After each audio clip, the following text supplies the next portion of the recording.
Le Forum de Paris sur la paix, 5e édition, il se tient pour 2 jours à Paris. C'est notre grand angle.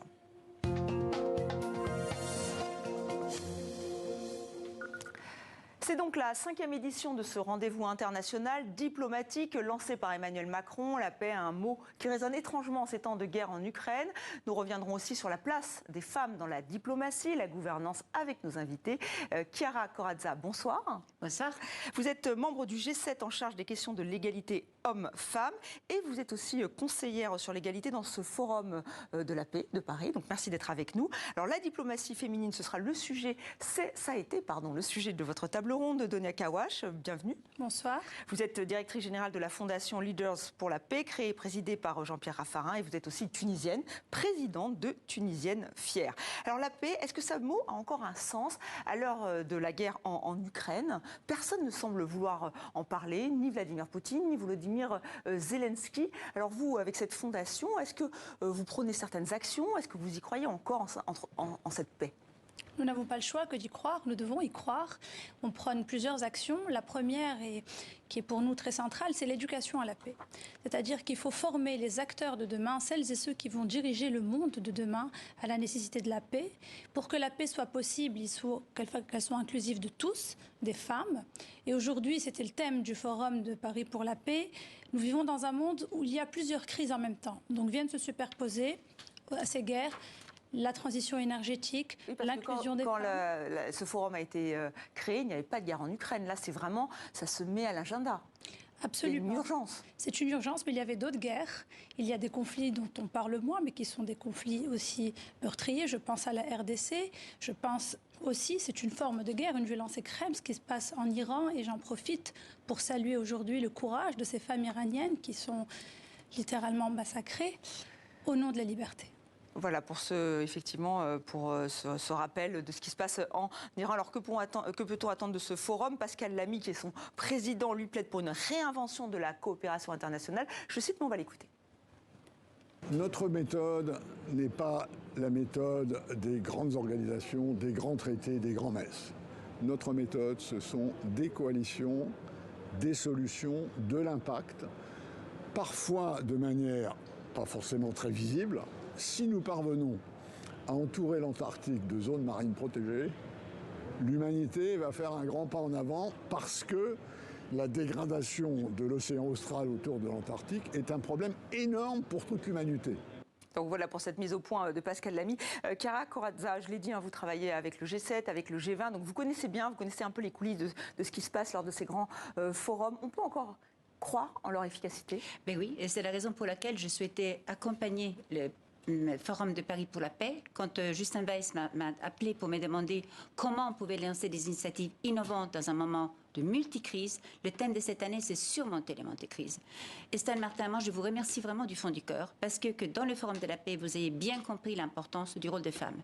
Vous ne pouvez pas penser paix, sécurité, cybersécurité, stabilité, maintien de la paix et reconstruction sans les femmes. Alors, on ne peut pas imaginer cela. Effectivement, donc, les femmes ont un rôle important, mais juste que le Forum de la paix ait lancé 2 initiatives importantes, une sur la féministe diplomatie et une sur le rôle que la finance, en ajoutant des critères des genres, en ajoutant des critères d'égalité, peuvent jouer au niveau mondial. Donc c'est important, ces plateformes. C'est très important. Mais c'est très important, mais qu'est-ce que vous faites concrètement? Parce que c'est vrai qu'il y en a beaucoup là en ce moment. Il y a la COP27, là il y a ce forum, bientôt le G20. C'est vrai que peut-être que le grand public se dit, mais que se passe-t-il dans ces moments-là? Est-ce que vraiment on discute, mais ça avance ou pas? Pourquoi un panel comme ça, qu'aujourd'hui animé par Donia Kawash avec des personnalités extraordinaires, est important? Vous avez vu la photo d'ouverture de la COP27? Il y avait une femme sur 200 personnes. Ursula von der Leyen, une femme. Si c'est ça qu'on veut, si on ne veut pas que les femmes soient là aussi pour négocier, pour porter les progrès, mais pas pour les femmes, pour tous. C'est-à-dire on apporte tous une contribution positive et c'est privé des talents de moitié de la planète quand on doit résoudre des crises aussi importantes. C'est aberrant, y compris pour le climat. Et qu'est-ce que vous proposez? Qu'il y ait plus de... C'était les propositions du panel d'aujourd'hui, formidable. Plus de femmes, là où elles peuvent apporter une contribution. Alors moi, mon combat personnel est aussi beaucoup de préparer les femmes pour les métiers du futur. Donc en fait, on ne peut pas imaginer qu'on veut être active dans la transition écologique, dans la lutte contre le climat, justement, si on n'a pas des femmes dans l'énergie, si on n'a pas des femmes qui sont ingénieurs, si on n'a pas des femmes derrière les algorithmes. qui motive tout. On a 20% de femmes derrière les algorithmes. Donc ces algorithmes... C'est encore trop peu. Et il faut les motiver. C'est juste dangereux parce qu'on va créer un monde où on prend en compte qu'une partie des données, qu'une partie d'une pensée et qu'on développe un scale-up, comme on dit en bon français, des biais qui existent. Et ce n'est pas du tout mal intentionné. C'est juste que, bien entendu, on reproduit ce qu'on connaît. Et la même chose, quand vous n'avez pas de femmes ingénieures, vous n'avez pas de femmes qui travaillent dans l'énergie, vous n'avez pas de femmes qui travaillent dans tous ces métiers qui sont le métier qu'on doit inventer, ça va être encore moitié de la planète toute seule qui va transformer le monde et créer un monde qui ne va pas être celui de tout le monde, mais d'une partie de la planète. Donc c'est extrêmement important. Important, donc effectivement, de soutenir les femmes, on vous entend bien. Alors c'est vrai que Donia Kawash, vous aviez une table ronde assez importante aujourd'hui, et notamment la présidente de la Géorgie, Salomé Zourabichvili. On va l'écouter, la présidente. Alors ça date de mars 2022, mais on l'écoute. Quelquefois, je me pose la question si Poutine était une femme. Est-ce qu'on aurait eu les mêmes conflits dans ce pourtour de l'ancienne Union soviétique? C'est des questions auxquelles on ne pourra répondre que quand on verra suffisamment de femmes justement dans les positions de responsabilité. Voilà, on en revient à cette éternelle question. Donia Kawash, est-ce qu'il y a une gouvernance féminine et masculine? Est-ce que c'est vraiment ça le sujet? La gouvernance, en tout cas, la gouvernance doit être plus inclusive des femmes. Il y a aujourd'hui moins de 20% des femmes qui sont leaders, chefs d'État, moins de 10% des femmes qui sont à la table des négociations.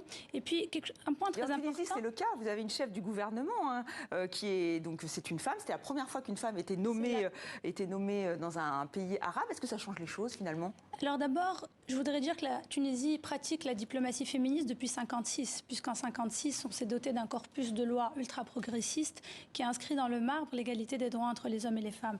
Pour répondre à votre question en termes de résultats, elle a su trouver en tout cas les consensus nécessaires avec les syndicats pour permettre une stabilité au pays. Elle a su trouver l'accord avec le FMI. Et puis on reçoit dans quelques semaines le sommet de la francophonie, qui est un sommet évidemment de premier plan. Un point très important, si vous permettez, Estelle Martin, sur lequel je souhaiterais revenir. La diplomatie féministe, c'est la vie publique au service de l'égalité des droits. Cette notion a été introduite par la Suède, par leur ancienne ministre des Affaires étrangères, Margot Wallström, en 2014.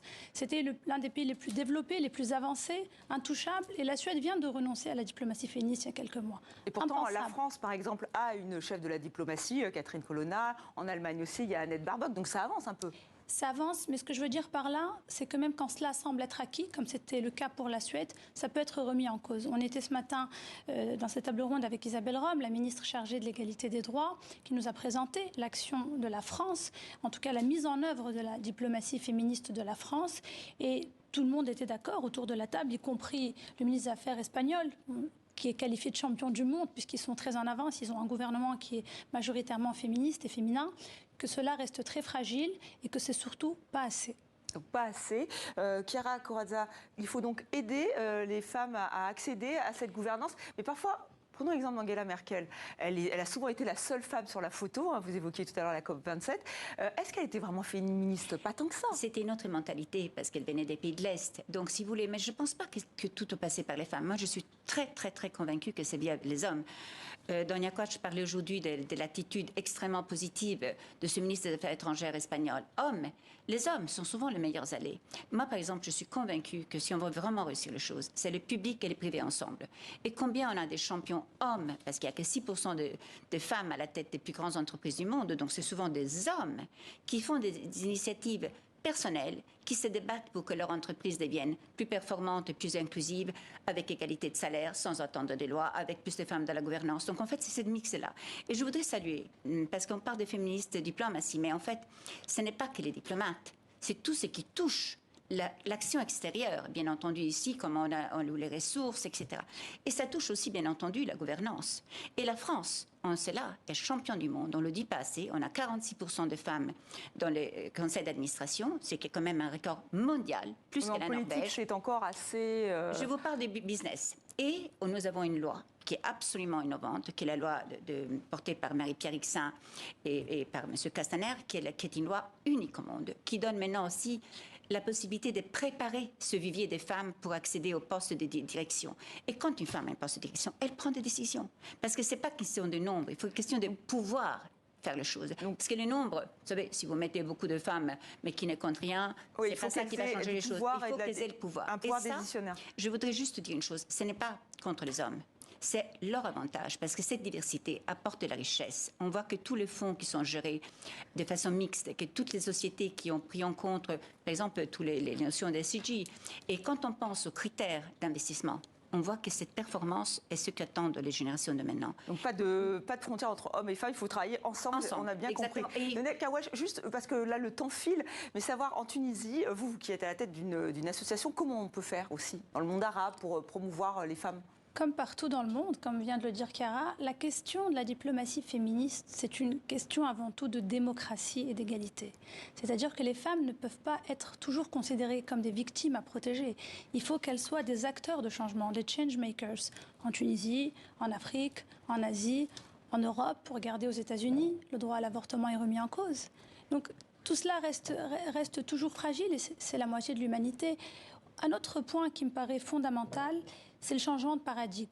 C'est-à-dire que ce matin, la présidente de la Géorgie expliquait comment elle a réussi à obtenir un accord avec le ministre des Affaires étrangères russe. Et elle disait que son approche féminine, en tout cas de la négociation, a certainement contribué à cela. Donc, on a des angles morts en n'associant pas les femmes à la vie publique. Merci à toutes les deux d'être venues nous parler de cette diplomatie au féminin. Je renvoie à nos téléspectateurs et téléspectatrices, à Terrienne aussi, sur ces questions. C'est très important.